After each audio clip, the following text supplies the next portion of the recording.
everybody, welcome to the next Speedrun Interview. Today I'm interviewing someone named TomatoAnus.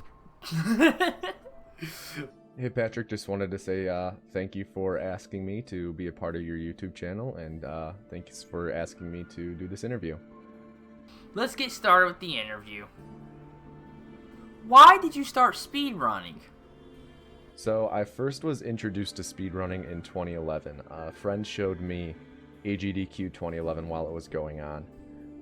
So that was the first time I was introduced to it, and I was immediately hooked on watching it. I remember shortly after was when there was the tsunami in Japan, and they put on the Japan relief done quick, and I remember watching that. And I just watched, I watched speedrunning since then for, I watched every GDQ. I got really into watching Siglemic and his Super Mario 64 runs. I watched Narcissa run Ocarina of Time and Wind Waker a lot. Just was really into watching speedrunning up until about 2015. Then I got sucked into Dota, which was like the biggest mistake ever. And when I had enough of Dota in 2017, I was just looking for something else competitive to do. Excuse me.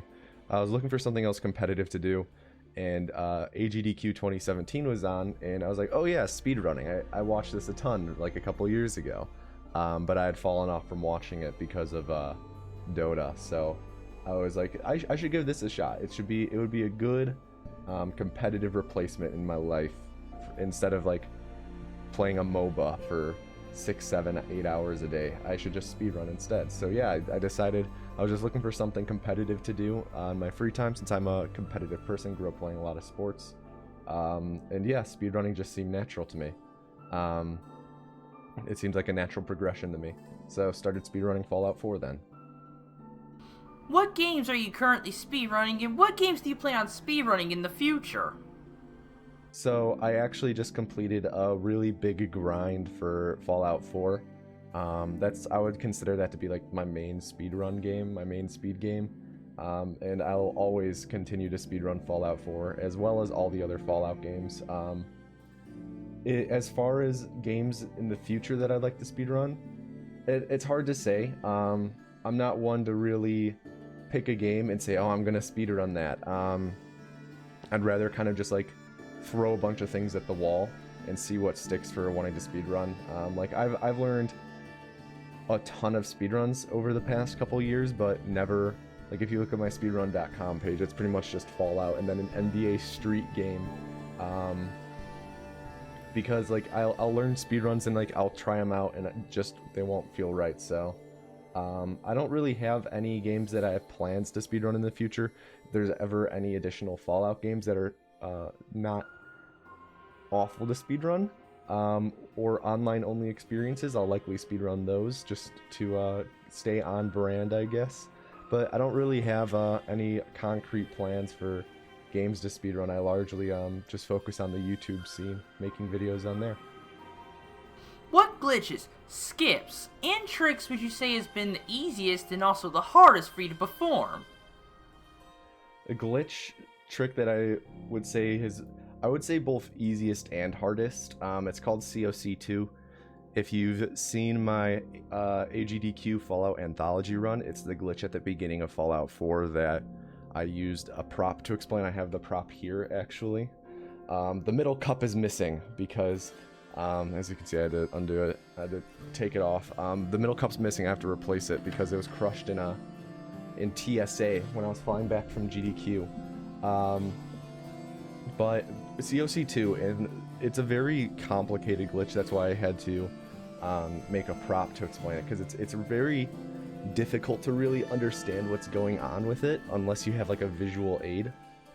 Just because it's a really weird, and there's a lot of layers to it. And that glitch is like incredibly difficult, and it's not necessarily like incredibly difficult because of one single thing, a part of it that's hard to do. It's just a series of hard things, and it was just very, very hard to learn. Like I would spend entire streams just grinding it,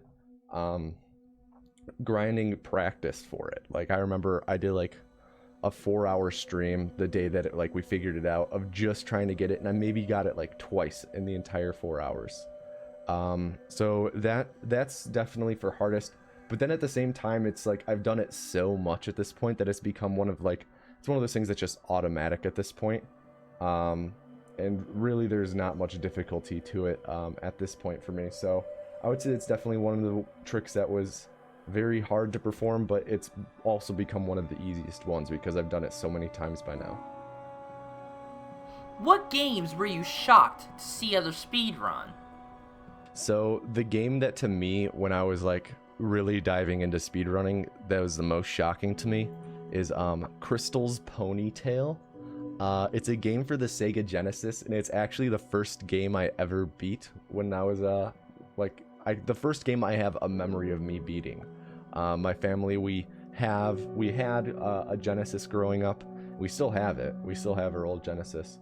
And there is a game we have for it called Crystal's Ponytail. And it's a really short game, really, really short. And me and my sister played it so much growing up. We played so much of Crystal's Ponytail. And when I was looking around, it was shortly after I'd started speedrunning that I broke out the Genesis, because we were just going and cleaning out old stuff, and oh, Crystal's Ponytail. Me and my sister played through it in 20 minutes or something. And I was like, I wonder if people have speedrun it. And I pulled it up, and to me it was less shocking that people had done it, but more shocking the number of people who had done it. Because I'm looking at the leaderboard right now, and there's 21 people on the leaderboard right now. And when I was looking at it a couple years ago, there were probably 10 to 15, which to me is a shocking number of people to have ran this game. That is so, to me, I've never heard anyone talk about this game ever. So to me, that was just shocking to see people other people not only knew the game, but had speedran it. What is your biggest goal for speedrunning? That's a tough question, because if you had asked me a week ago, I'd say that my biggest goal would be trying to get the first ever 35-minute run in Fallout 4 full game any percent speedruns. But I just got that run about a week ago. So right now that's tough to say, because I wouldn't say I'm particularly a super active speedrunner, if that makes sense. I'm more focused on the YouTube content creation side, and just trying to explain as many speedruns as possible. So I would say that my goals lie less in doing certain runs right now and getting good times, and more just trying to take speedruns that are really sick and try to explain them in a way that a casual audience, a casual viewer can just watch it and understand a good chunk of the run, first time going in blind. So yeah, I think my biggest goal for speedrunning and in speedrunning is just trying to make it as accessible as possible to a wider audience. Thanks again for asking me to be part of the interview and stuff. And if you need anything else with if you need anything else, just let me know if there's any other questions or stuff you want to ask. Alright everybody, that is it for the interview. And by the way, Tomato, you mind if I chop you up and put you on a sandwich? Oh, I'm sure you'll taste delicious.